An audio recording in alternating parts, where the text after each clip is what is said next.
for this April update because we finally got our home. So we're currently in the process of fixing it up and getting ready to move in. I'll talk about that here in a little bit, but I wanted to do an April update first. So I didn't film in the month of April, and the reason why I didn't film in the month of April was because we had a lot of friends and family come visit. So between Easter and the rest of the month, I had my two best friends visit from out of state, and they came out to see me for the first time since my diagnosis, and it's been really hard because one is my oldest friend from high school, and one is my college best friend who has been my adult life support system.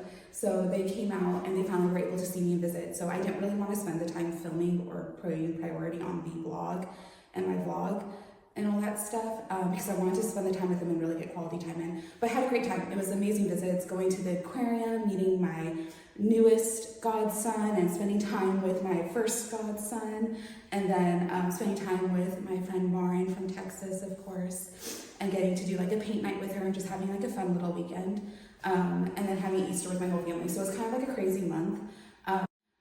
Also during the month of April, we did my first round scans post my first cycle. So the first cycle ended at the beginning of April. I still do my cycle 2 rounds, the first 2 for cycle 2, but I also did my scans, and we got some really awesome news on those scans. We were just hoping to stop the spread of the cancer in this first cycle, but not only did we stop the spread, I also saw an 80 to 85% decrease in every single cancer spot. So this cancer is still there, it's just decreased by 80 to 85%, which is huge for that first cycle. My doctor was really happy, I was really happy. It kind of puts me on track to maybe start considering other methods of treatment later down the line. We're still going to finish out one more cycle of my current treatment plan, and then we'll move on from there. So hopefully by July, if my treatment plan keeps working, we could look at different localized options or other different types of treatment. But I'm really happy right now. That was more than what I expected or hoped for.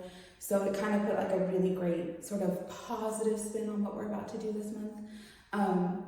So April was just this hectic, crazy month.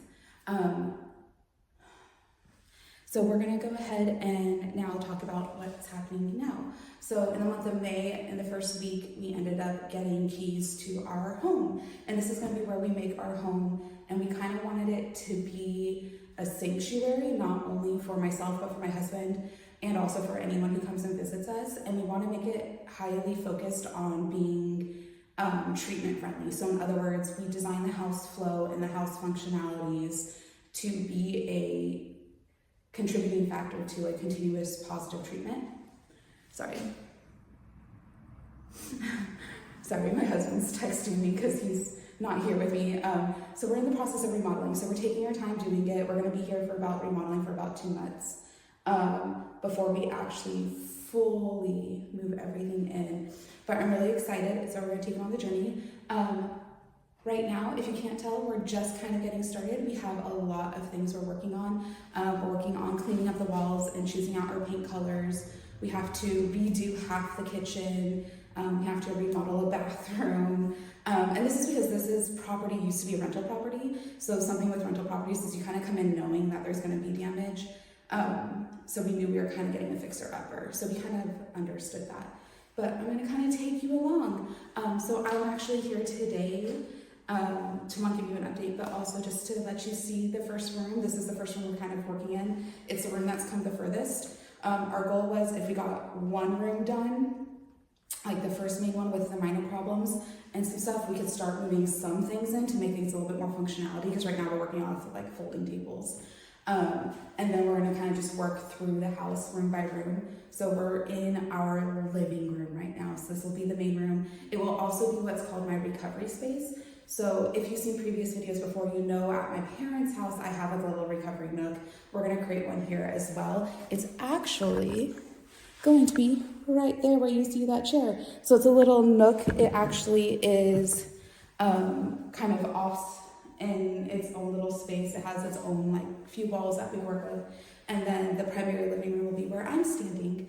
And yeah, so this is where we're at. We've picked our wall color, which is this guy right here. We're gonna go with a more of a sedated white gray color. I know, millennial gray, millennial whatever the whole thing is. The plan was just to get in a very good bright white color, because currently the house is painted this really weird creamy yellow color and we can't stand it. It makes everything look really sickly and we don't want that. So we wanted to go with a base color that, one, if we choose to choose it, like change it later on, it'll be easier to paint over, and two, it just gives us a really nice blank slate to build everything kind of off of in our main living area. So that's what we've done so far, and it's only been like a week and a half since we've got the keys, and so we've primarily just been focusing on cleaning and evaluating the space. Like I said, we have to remodel like half the kitchen at least, so we're replacing like all the lower half of the kitchen. The upper half we're going to just sand and repaint. And then we have to redo a bathroom. To which extent we haven't decided, because when we get to the bathroom remodel, you will see the tile and you'll see why I'm questioning our sanity about keeping this tile. But we're kind of like, what can we afford, what can we not afford? Because again, treatments are expensive and doing this is kind of going to eat away at our budget. So we're kind of managing, trying to balance out where we're going to be putting our finances first. So yeah, so I'm really excited. I'm going to be focusing on the remodel and kind of showing you how we're building a house that's going to be for promoting health and like surviving through my treatments, and just really promoting this concept of sanctuary to help build a place that is safe for us and what we feel is like a good space for our friends and family to come over. And that's kind of the plan at this point. So I can't wait for the next few videos. I'll be pushing them out more frequently now that my everything's kind of like settled down and we're gonna be focusing more on the house. But yeah, so April update, great news. May is looking bright, and so is June while we do our house, and hopefully by July you'll see the video of the finished, well, mostly finished project. We definitely will be doing a lot of work throughout the year for this place before it's actually where we kind of want it to be. But hopefully it'll be move-in ready by July. So thanks for joining me for this update, and I look forward to seeing you all in the next videos. And remember to continue living and thriving no matter the situation, whether it's chronic illness or any other situation in life. I'll see you all later. Bye.